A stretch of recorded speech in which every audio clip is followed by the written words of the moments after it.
Assalamualaikum warahmatullahi wabarakatuh. Kami dari kelompok 8 dengan judul bahan tambahan pangan pembentuk gel ingin mempresentasikan hasil kerja kelompok kami. Sebelumnya perkenalkan, saya Rizka Safriani sebagai anggota kelompok beserta Ermesti Wisesaningrum, Sulastri, Fatih Muzaki, dan Akram. Sebelum kita mengulas lebih lanjut tentang bahan tambahan pangan pembentuk gel, sebaiknya kita harus mengetahui terlebih dahulu apa itu pengertian gel. Pengertian bahan tambahan pangan pembentuk gel. Gel merupakan sistem semi padat yang dibuat dari partikel anorganik yang kecil atau molekul organik yang besar dan terpenetrasi oleh suatu cairan. Formulasi gel membutuhkan senyawa gelling agent sebagai bahan pembentuk gel. Senyawa gelling agent sendiri merupakan gabungan dari beberapa molekul dan lilitan dari polimer yang akan memberikan sifat kental pada gel. Molekul-molekul polimernya berikatan melalui ikatan silang sehingga membentuk struktur jaringan 3 dimensi dengan molekul pelarut yang terperangkap di dalam jaringannya. Fungsi atau tujuan bahan tambahan pangan pembentuk gel. Sesuai dengan Permenkes nomor 033 tahun 2012 tentang bahan tambahan pangan, bahwa bahan tambahan pangan pembentuk gel atau gelling agent digunakan untuk membentuk gel. Misalnya seperti asam alginat atau alginic acid.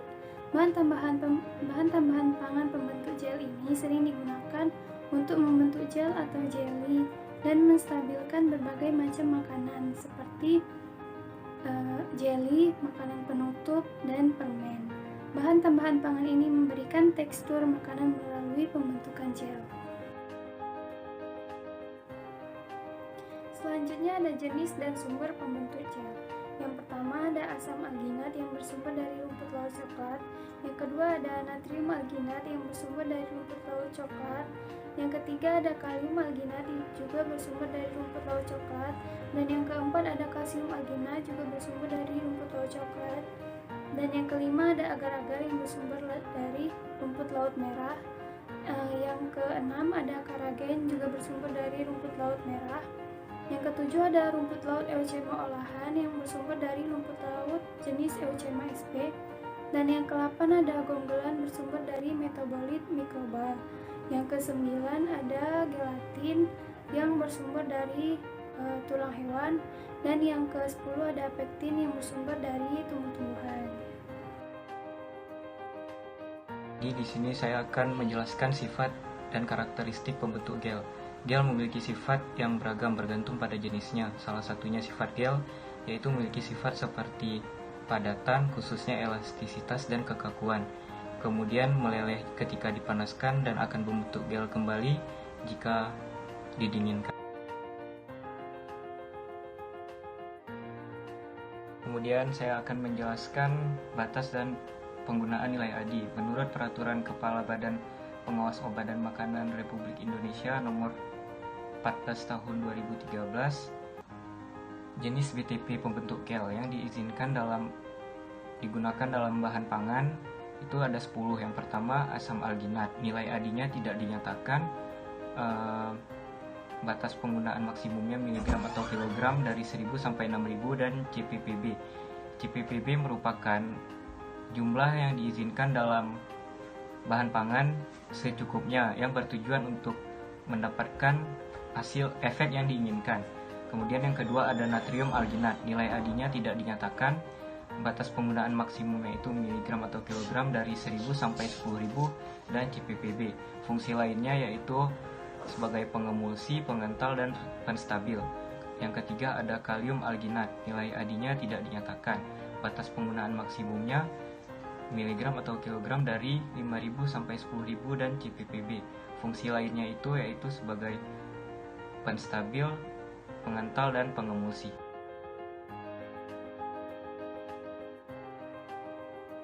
Yang keempat ada kalsium alginat, nilai ADI-nya tidak dinyatakan, batas penggunaan maksimumnya itu 500 sampai 10.000, dan CPPB. Fungsi lainnya itu sebagai anti buih, pengemulsi, dan pengental. Kemudian yang nomor 5 ada agar-agar, nilai ADI-nya tidak dinyatakan, batas penggunaan maksimumnya itu 4.000 sampai 20.000 dan CPPB. Fungsi lainnya itu sebagai peningkat volume. Kemudian yang nomor 6 ada karagen, nilai ADI-nya tidak dinyatakan. Batas penggunaan maksimumnya itu dari 300 sampai dengan 10.000 dan CPPB. Fungsi lainnya itu sebagai peningkat volume. Kemudian yang nomor 7 ada rumput laut. Nilai ADI-nya tidak dinyatakan. Batas penggunaan maksimumnya itu dari 5.000 sampai 8.330 dan CPPB. Fungsi lainnya itu sebagai pengental. Kemudian nomor 8, gonggelan, nilai ADI-nya tidak dinyatakan. Batas penggunaan maksimumnya itu dari 500 dan CPPB atau tidak jumlah secukupnya. Fungsi lainnya itu sebagai pengental. Kemudian nomor 9, gelatin, nilai ADI-nya tidak dinyatakan. Fungsi batas penggunaan maksimumnya itu dari 5.000 sampai dengan 50.000 dan CPPB. Fungsi lainnya itu sebagai pengemulsi, pengental, dan penstabil. Kemudian yang nomor 10 ada pektin, nilai ADI-nya tidak dinyatakan. Batas penggunaan maksimumnya itu dari 10.000 sampai dengan 20.000 dan CPPB. Fungsi lainnya itu yaitu sebagai garam pengemulsi, pengental, dan penstabil. Mekanisme kerja bahan tambahan pangan pembentuk dalam tubuh. Gel memiliki elastisitas yang akan tergantung pada jenis dan kualitas bahan pembentuk gelnya.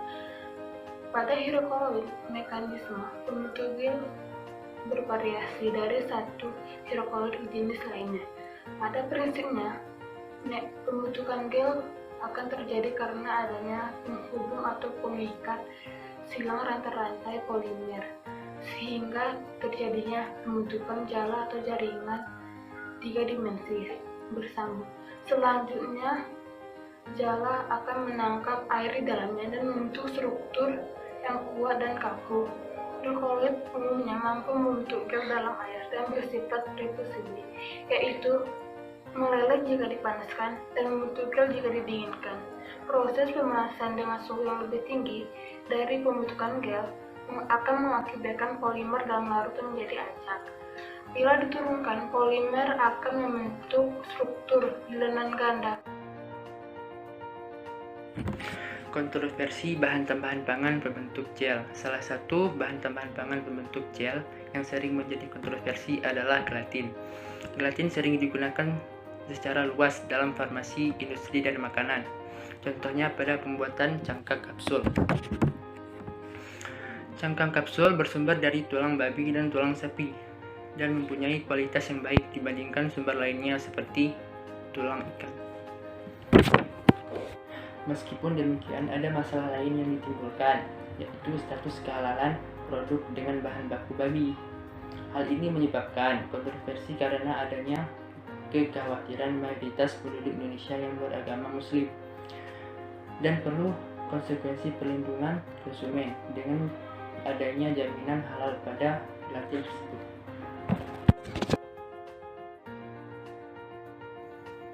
Gejala dan akibat atau efek bahaya bahan tambahan pangan pembentuk gel. Senyawa ini dapat menyebabkan efek samping, yaitu rasa tidak enak pada mulut, begah atau perut kembung, rasa panas dalam dada, dan sendawa yang berlebihan. Namun, gelatin juga dapat memicu reaksi alergi pada sebagian orang. Seperti gejala tersebut seperti gatal-gatal, kesulitan bernapas, dan pembekakan pada wajah, bibir, lidah, ataupun tenggorokan. Contoh produk untuk setiap bahan tambahan pangan berbentuk gel. Yang pertama ada asam alginat, contoh produknya susu fermentasi. Yang kedua ada natrium alginat, contoh produknya krim pasteurisasi. Yang ketiga ada kalium alginat, contoh produknya buttermilk. Dan yang keempat ada kalsium alginat, contoh produknya telur beku. Dan yang kelima ada agar-agar, contoh produknya krim yang disterilkan. Dan yang keenam ada karagen, contoh produknya susu. Dan yang ketujuh ada rumput laut, contoh produknya pasta dan mie. Dan yang ke-8 ada gelatin, contoh produknya es untuk dimakan. Dan yang ke-9 adalah gum gland, yaitu gula untuk hiasan kue. Dan yang ke-10 ada pektin, yaitu makanan bayi dan makanan anak pada usia pertumbuhan.